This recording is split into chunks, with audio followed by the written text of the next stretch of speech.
In this video, I'll cover the 3 ways you can play Project Zomboid in multiplayer and how to set things up for each method. I'll go over hosting a Steam co-op session, setting up a server hosted from your PC, and lastly, purchasing a server from a provider. I'll review the pros and cons for each option, explain the best use cases for each so you can choose which is right for you, and of course, talk you through the setup for all 3. At the time of making this video, multiplayer has recently been released on the unstable branch for Build 42, and I've had quite a few requests for this video, so I hope this proves useful, and we'll kick things off with the simplest of our 3 options today, which is hosting a co-op session through Steam. Now, the largest benefit of hosting a game through Steam is that it's incredibly easy to do. You'll be able to choose the sandbox settings the exact same way that you're familiar with from the single-player version of the game. There's no financial cost involved, obviously, and as such, this is the best option for people that might just be playing with 1 or 2 other friends or don't have to want to deal with any technical aspects whatsoever. The downsides are that you won't be able to leave the server running while you're offline, and if you're using a lower-end PC, you may experience performance issues of your own because you're running the session from your computer. If you've got a decent rig, however, you shouldn't need to worry too much about that. This is essentially the easy route for people that want to play with a friend, but if you're considering having more than a couple of other players with you at the same time, you may want to consider the other 2 options that we'll look at shortly. So I won't spend too long on the setup for this one because setting up a Steam co-op game is really quite simple, but we'll run through it quickly and talk about what kind of sandbox settings I'd usually advise and the process for inviting friends to join your game. So, from the main menu, select the option Host, and from here you'll be greeted with this page. If you're just playing with you and a friend,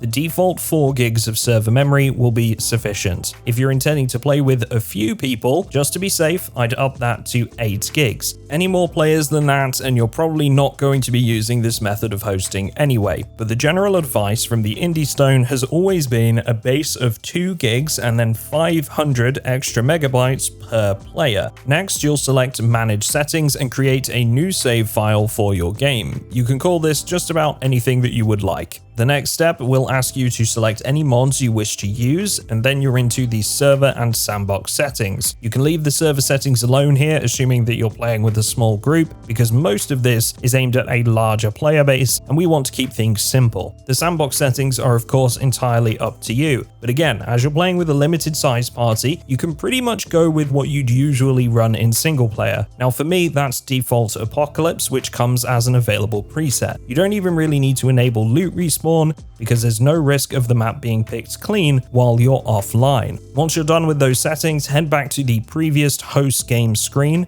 and hit start. Your server will begin launching with the settings you chose, and you'll be prompted to build your character as if you were starting a new single player game. Once you're through that, just invite any friends you'd like through the escape menu with the Steam friends list, and they should be able to join without issue. If you want to continue your save, you'll just select host again from the main menu and select the server name you picked out earlier before hitting start, and it'll pick right up where you left off. Now, hopefully that one was pretty straightforward, but if you have any difficulty getting a game up and running, just let me know down in the comments. Oh, and if you're introducing any new players to the game, or you're a new player yourself, you might want to check out our tips and tricks video for Build 42 to help you along. So that is the easy one out of the way. Now we're getting into locally hosting a dedicated server, which is something that's quite a bit more technical and can impact your performance if you're running the server from your own PC. But if you've got a high-end rig or a spare machine to run the server from, this is a great option that actually allows your friends to play on the server while you're offline as long as you've left the server running. You'll also be dodging the fees associated with purchasing a server from a provider, but of course you'll miss out on any of their technical support, and you still need to leave your machine running, so it's not quite zero cost, but it's pretty low. In my opinion, this is a good option for people that are running with a group of say 4 to 8 friends across varying time zones if you've got some experience with server hosting, or you're fairly handy when it comes to technical stuff like this. If you're hosting for a larger group and want to avoid any technical setup,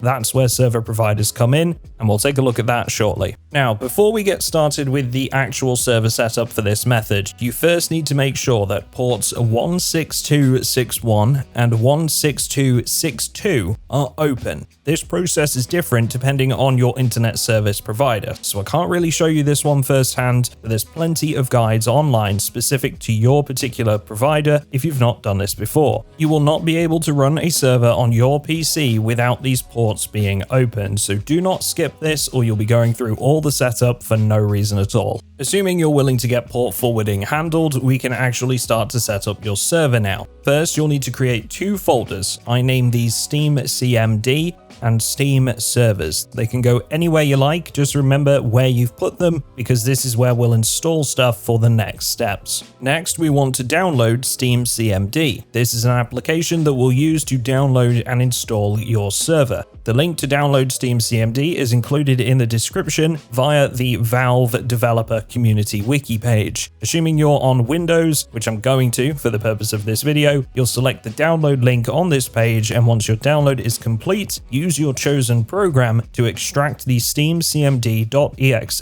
to the Steam CMD folder that we created just a moment ago.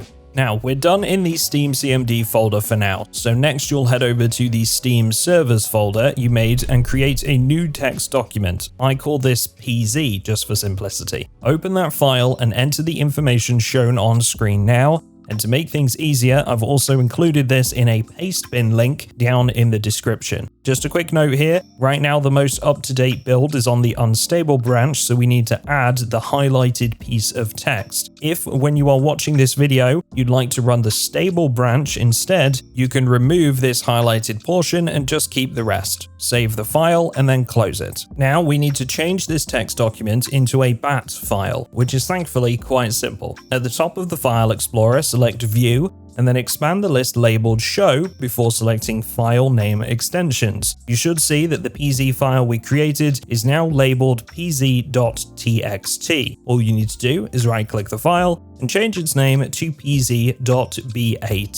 Finally, you can run the file and you should see a command window like this opens and begins a download. Once finished, open the new PZ folder that should be visible within the Steam servers folder, populated with all the necessary files for your server. We're now going to change the RAM allowance for the server itself. Right-click on your Start Server 64.bat and you should see 2 entries labeled XMS and XMX, which are set to 16 gig by standard at the moment. You can change this to whatever you'd like, but try to keep in mind the IndieZone's recommendation for RAM allowance that we looked at earlier. I'm setting this to 6 gigs in this example. We can now double-click this file to launch the server for the first time. It may ask you for an admin password when launching. You can enter whatever you'd like for this, and once it's finished, go ahead and close it down again for the last step of the setup. Now, our final step before we get started on the server is to change the settings. Navigate to the file path shown on screen now, and you should find a file called servertest.ini, which you're going to open. This file is used to change everything from player count to safehouse settings, but most importantly, we want to change your server name and Archon password. These can be anything you'd like, but please make sure the name is something your friends can easily search for, and the password is secure, because this allows remote admin access to your server. You'll also find your sandbox settings in this same folder under the name Server Test Sandbox Vars. Once again, you can change these to whatever you'd like. Before we launch the server, there's 2 items we need to delete in an entirely different location to ensure we have no issues with startup. The first file path is shown on screen now, and there, the file you want to delete is called servertest.db. The second file path isn't very far away and is shown on screen now,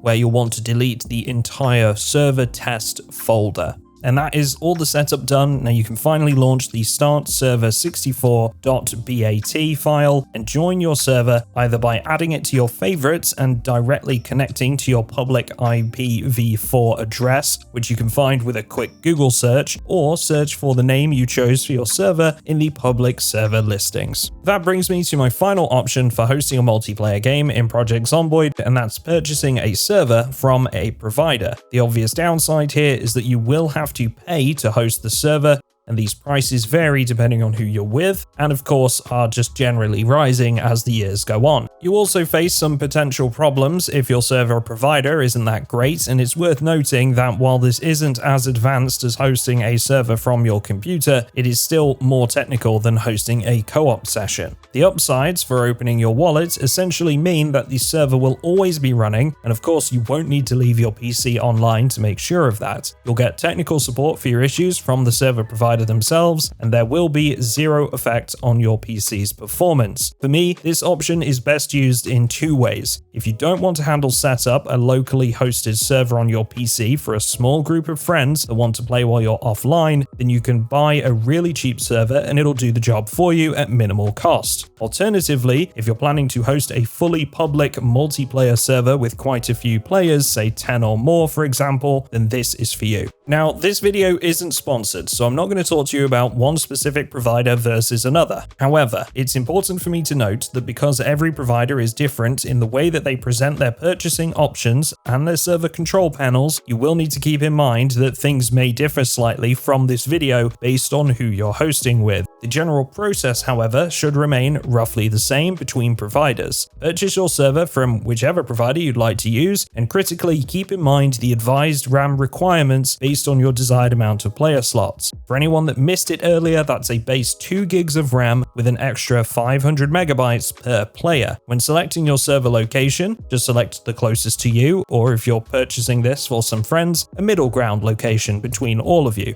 This is all that most providers will ask of you, and while some do offer extra customization, the two most important aspects are location and RAM allowance. Once you've purchased your server, your provider will likely send you an email to log into your control panel, which will probably look different to the one you're seeing on screen, but for demonstration purposes, this is the control panel that I have for my own servers. Quick note, any server provider worth their salt will have the option to update your server to the unstable branch, but if they don't, you'll need to contact them directly to do this for you. In the configuration files, you should find two items titled servertest.ini and servertest_sandbox_vars. The first one will be used to change your server settings, such as rules on PvP, safe houses, basically anything that doesn't come under sandbox settings. The second file you should be familiar with and will be used to change your sandbox options. It'll just be displayed a little bit differently than what you're used to in game. You can also find these same files in the file manager located under Zomboid and then server. You can find your spawn points in the same location within the file labeled servertest_spawn regions. Lastly, you should also have access to a web console, which is essentially